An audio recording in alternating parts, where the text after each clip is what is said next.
Hello, hello, my love bugs. That is not how I start these videos. Hi, I'm ɪɪrsᴛᴏ and welcome back to my channel. In today's video, we're going to be going over my August TBR. So, August is the month of Draconathon, which is being hosted by like two of my bestest friends here on BookTube, which is Jade from The Jaded Reader and Soleil from Little Reader's Corner. Now, as much as I do love them, I'm taking a break from readathons because I'm really stressed. You probably saw last week was like my vlog for like my first week at work and all that kind of stuff. So if you're curious about how that's going, do check out that video. But I do want to still support them in Draconathon, which is a month-long dragon-themed readathon. So I will be reading a book that features dragons. I'm just not following any of the prompts. Or anything. I was too stressed to try and figure out what would fit, what wouldn't fit, or anything like that. And I was like, I have something that does fit for this. And that's Tea Dragon Festival. It's the second Tea Dragon book, which is one of Soleil's and Jade's like favorite things in the entire world. So I know that they'll be like very supportive of me reading this. They're just not going to be that supportive of me not reading anything else, which is fine. It's fine. I'm also sure that some of my mangas do feature dragons, but I don't know. And then I was like, oh, maybe I can read a dragon shifter, but like I don't really want to read a dragon shifter romance. Although if you have any recommendations, let me know.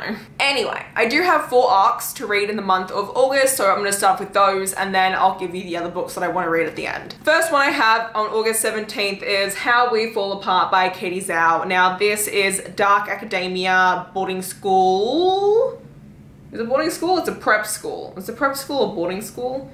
Thriller boarding school mystery thing. Basically, it says this is Crazy Rich Asians meets One of Us is Lying, and where there are students at an elite prep school who are forced to confront their secrets when their ex-best friend turns up dead. Now, one thing that like Katie Zhao was like really pushing when she was writing this book is she was like, you never see any of these like boarding school, prep school thrillers have an all Asian cast. And she was like, you know what, screw everyone, I'ma do that. And so that is what she has created in this. I have seen like so many like edits and stuff on Twitter and Instagram for like all these different characters and how badass they all are. I am so excited because like, I freaking love, she says Asian American recast of Gossip Girl. Interesting. I'm so excited for this because it's been a hot second since I've read a YA thriller and they're definitely a genre that I super love. So I have quite high expectations for this, but I believe they will be met because everyone who I've seen read this so far has freaking adored the crap out of it. And Katie Zhao just announced that she's going to be doing a college version of this next year. And I was like, college dark academia thriller. That got me in my core. That is literally the genre that I need in my life. Come on, guys. I also haven't read a dark academia in a hot minute too, so very excited. Then on the 19th, we have A Dance with the Fae Prince. This is the second in Elise Kova's new adult fantasy series, her Married to Magic series. And I'm actually getting a physical arc of this, which I'm really excited about. I am part of Elise Kova's street team, which is her Tower Guard. I absolutely adore Elise Kova. She is like the sweetest author in the entire world. This is my first time reading the Married to Magic series. I didn't read A Deal with the Elf King, but you don't have to read it to read the second book in this series. They are standalone fantasy romances.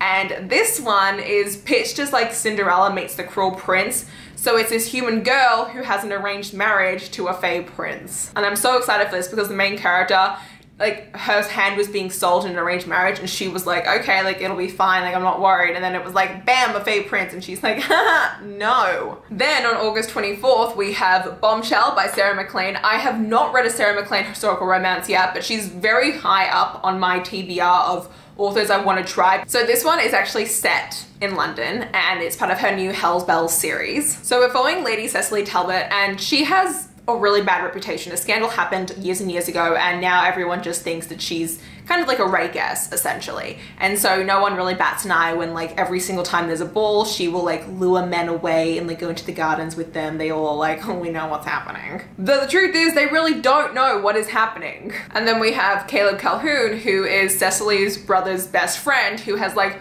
always paid attention to her, always been interested in her. And then one day they end up having like an ill-advised kiss, and Caleb finds himself like 100% infatuated with her, and he's like, I need to be with her. And so it's their romance. I'm so excited for it. I've heard such amazing things about Sarah Maclean as an author, and I am stoked. And then on the 31st, we have Forestborn by Elayne, Audrey, Becker. I'm so excited I got an arc of this from tor_tained because it's one of my most anticipated like reads for this second half of the year for debut authors. If you have not seen that video, do check it out. Forestborn, we follow Rory, and she is a shapeshifter who is under the king's employ as a Forestborn. And she has always sworn to never go back to the wilderness, to never go back to where she originally came from, now that she's under the king's employ. But when her best friend, who is also the crown prince, falls ill from a magical illness, she has to face her homeland. She has to go back to her beginnings in order to find a cure for him. And this is also supposed to be queer. I don't know what the queer aspect of this is, but I do know that this is a queer fantasy that is YA. So very excited. So those are the 4 arcs that I need to get to during the month of August. And then I do have kind of like some books that I want to get to, if I can. I still don't know how I'm going to be filming vlogs and things like that. Like, I don't know if I'm just gonna be doing weekly vlogs, if I want to go and still do themed vlogs. So I don't really know, but I'm gonna tell you these 2 books that I want to read. So the first one is going to be, well, okay, so let me be a little more specific about this. So one of the books I want to read is, I want to read a Sophie Lark book. I want to continue on with Sophie Lark because I read 2 of her books in June? Yeah. And I loved them. I loved them so much. She writes mafia romances, and also if you don't follow her on like Instagram or Facebook or something like that, like she is like literally life goals. This woman is like an aspirational author. If I could be her, I would. But I want to continue on with her 2 series, her Underworld series and her Brutal Birthright series. So that would be continuing on and reading Snow, which is the 2nd book in her like Russian mafia world, and then Stolen Heir, which is the 2nd book in the Brutal Birthright series. And then I also want to get to The Duke Heist by Erica Ridley because my wonderful friend Keely Joe, Vampire Keely here on YouTube, she sent me this during my first week of work. She was like, hey, like, congrats on your new job, like here's something. And I was like, I almost cried. I texted her and I was like, give me a second, I'm about to be in tears, because it was a very stressful week. And so she sent me this and it just like made everything better. And this is one I've been really dying to read. So this follows a bunch of adopted siblings, the whole series does, and this one you're following Chloe Winchester, and she's the eldest. And when her father, her adoptive father, ends up dying, he has one last request, and that is to recover this missing painting. And so she knows that this duke has it, so she ends up abducting this duke to get his painting. And then we have Lawrence Gosling, who is the Duke of Faircliff, and because of his father, the estate that he has inherited has a very bad reputation, so he must marry a highborn heiress to kind of elevate his standing. However, he ends up finding himself in his carriage one day being like abducted, and he doesn't really understand what's going on, and so it's their romance. I'm pretty sure that the abduction goes awry, and in the end, like, he doesn't actually know that that's what she was trying to do, and like that's a whole like misconception part of this romance. But I've had very mixed things. I have some friends who like really adored this, and I have some friends who were like, it was fine. So I'm excited for it. That's it for this really short and sweet little TBR for August. As per normal, like, I add books in as needed. I read however I feel like reading, but I always mention my arcs in this video because those are always my #1 priority. But yeah, let me know what your most anticipated book of August is to read. And that's it. If you did enjoy this video, please hit the like button down below. If you want to see more of me, please go to my channel. And until next time, thanks a bunch, everyone. Bye-bye.